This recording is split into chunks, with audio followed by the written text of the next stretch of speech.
What's up, everybody? Ustream Nation, you know what time it is, folks. It is 5 p.m. Pacific. You're listening live right now to the Ducross Brothers, Real Sports Talk, right here with your host, Tristan Ducross, and on my side, as always, my brother, Sean Ducross. This is what we do.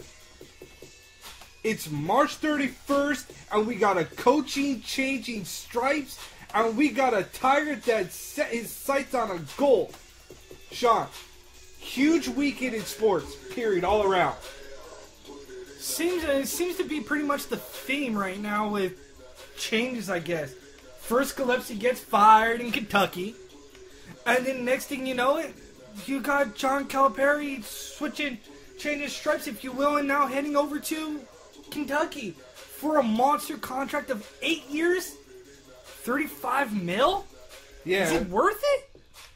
Well, I'm trying to figure that out because we heard all along, Sean, that from our sources, from other people, that we knew Calipari was going to take the job at Kentucky. It was just a matter of when or how he was going to announce it, because we all heard about, oh, well, he's going to sleep on it. But we knew deep down inside that he was going to take the job. And now you hear about, well, his recruiting class that he had for Memphis. His guys may now switch over and go to Kentucky.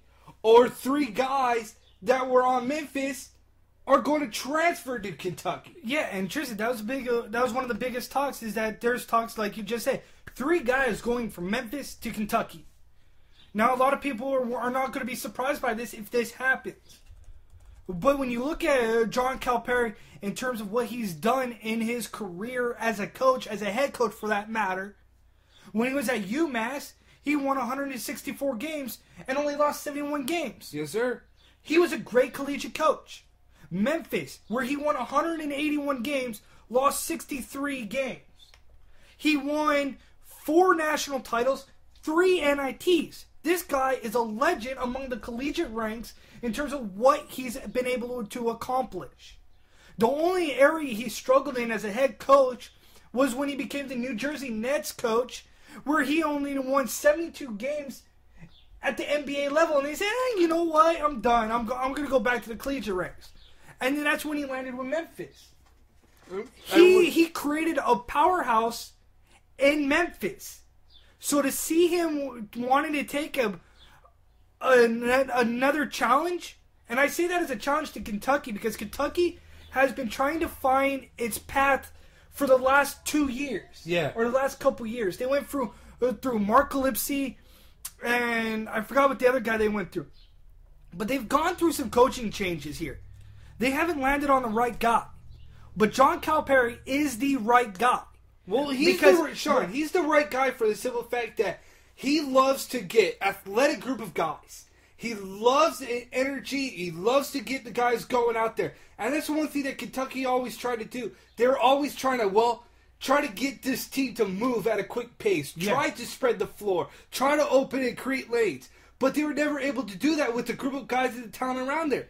And with their last guy, Calipari, you look at the group, you know that the potential's there. Yeah. It's just that the coach and the philosophy wasn't right for them. Yeah, and now you bring in Calipari. I think his style, his coaching tactics fits with Kentucky. Absolutely. And if you look, Memphis was never that big of a school. When you look at, who would you rather, which school would you rather coach at?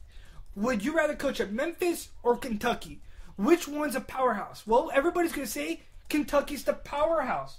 But if you broke it down between Memphis and Kentucky as of right now, Memphis looks like the powerhouse because John Calipari has brought in 3 top 100 prospects from ESPNU. Correct. Kentucky only brought in 1. So he's developed a much stronger fan base with Memphis. And now when he goes over to Kentucky, Kentucky already has that draw. They already have that, Kentucky's done it all before. But they haven't had a coach the last couple of years. Yeah, and it was trying to get over that hump. And when you look at everything that's been around Kentucky, Sean. Yeah. I mean, their football program has never been up to snuff. Okay? Their baseball, not really. So what is the one thing that they have always tried to grab a hold of? It's always been their basketball program. And when you look at their basketball program, you gotta say, well, we gotta do something now.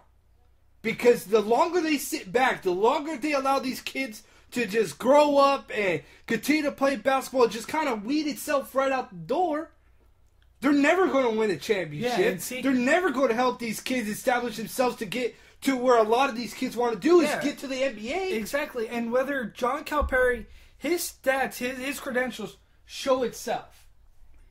But many people are saying, well, is he really worth all this money? No, he's not. Just because he's had a good collegiate career and stuff like that, is he really worth the $35 million? In a lot of people's eyes, no.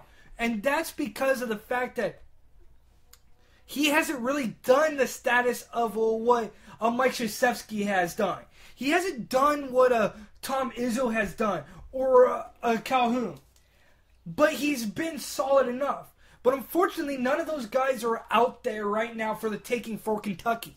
So in that case, what do? You go with the next best guy. Exactly, and you have to overpay.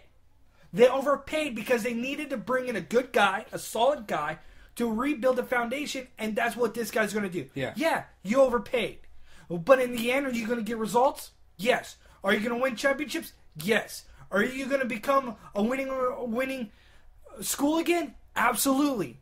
Great signing by Kentucky for drawing this guy away from Memphis.